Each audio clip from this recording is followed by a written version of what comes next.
But first, more fallout from a new book about the royals written by Harry and Meghan's favourite journalist, Omid Scobie. The names of the alleged royal racists who inquired about the potential skin colour of Harry and Meghan's unborn child were accidentally revealed in the Dutch edition of Endgame, with King Charles and the Princess of Wales, Princess Catherine, having the finger pointed in their direction. Now, there's absolutely no way that we can confirm that they are the individuals involved. But could speculation around those two very senior members of the royal family threaten the future of the monarchy? Let's speak to a man who knows the family intimately well, who served them for so many years with duty and distinction, former Royal Butler Grant. Harrold, Grant, great to see you again. How do you think this news will be going down in the palace? Good evening, Mark.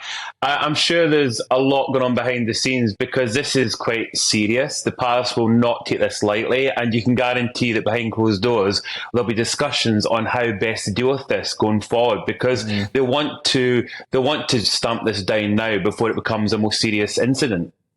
Did you encounter any racism when you served the royal family, Grant?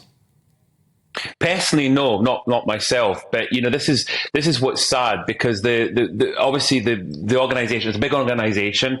I'm sure there's obviously times that things might happen behind closed doors, and I'm sure there's discussions, and they have processes there to deal with these kind of things. Where if something happens, not just with racism, other things that go on that can go on within any organisation, and they have ways of obviously making sure these things are addressed and they're dealt with properly and correctly.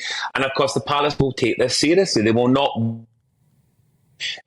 becoming any bigger than it already is. And as you mentioned, you know, it's possible without naming names. You know, these are senior members of the royal family we're talking about, and this is why they can't take it lightly. And I kind of feel sorry for the family as well, because as you know, they can never publicly speak out themselves, so they've got to rely on the palace, if you like, on actually giving a response on their behalf. But I'm sure they're obviously the people in question obviously concerned and worried about these stories that are going round. Most definitely. Grant, let me bring my pundits into this. We've got Laura Dodsworth and Michael Crick in the studio.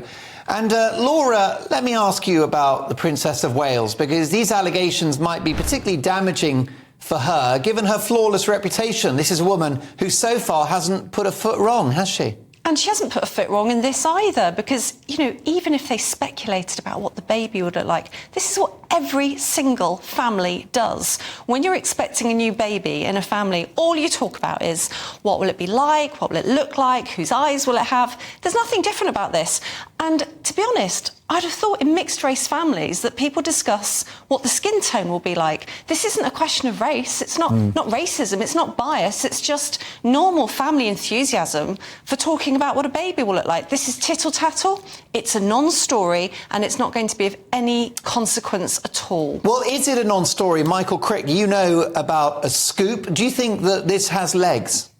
Well, to be honest, if I discovered that this conversation had gone on within Buckingham Palace, or whatever palace it was, I suppose I would have reported it. But I agree 100% with Laura on this. I think this is the kind of conversation that anybody would have if they were in a mixed-race relationship, or, or if it's not a mixed race, you know, what's the hair colour going to be? Is it going to be halfway between us, or is it going to be yours or mine, or whatever? And I just think to regard this as racism is absurd.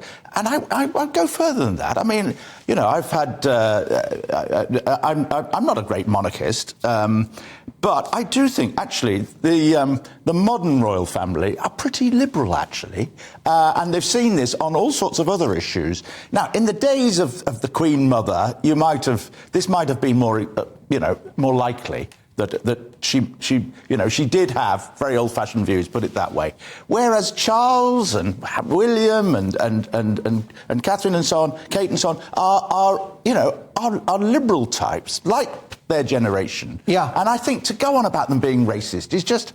it just doesn't fit. Grant, Harrold, you were nodding your head there when Michael Crick said that the royal family are very modern, very liberal. Do you bear that out from your experience?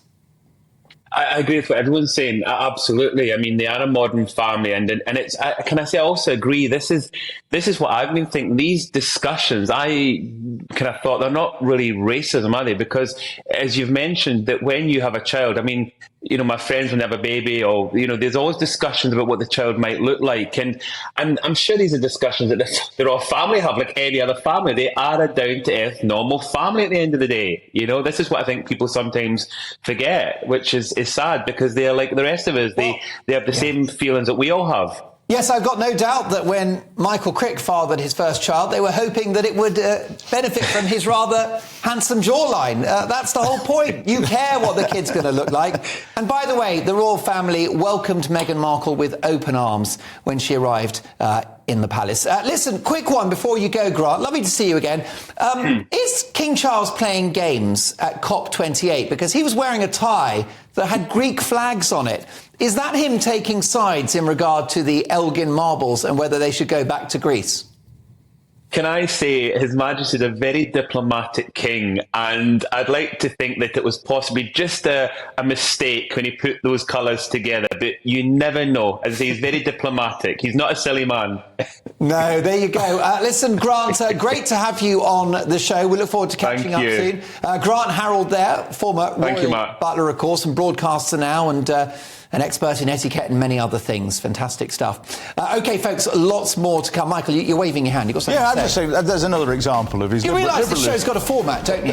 I'm sorry, but it's another example of Charles's liberalism. Of course it was done deliberately. In the same way, in the week that the government watered down its net zero policies, Charles made 2 speeches on the issue. And he's not supposed to be political. I know he's not. He's not. He shouldn't have worn that tie. I know he's not supposed to be political. If he is being political, I'm glad he's in line with my views rather than the predominant views in this area. There you go, I tell you what.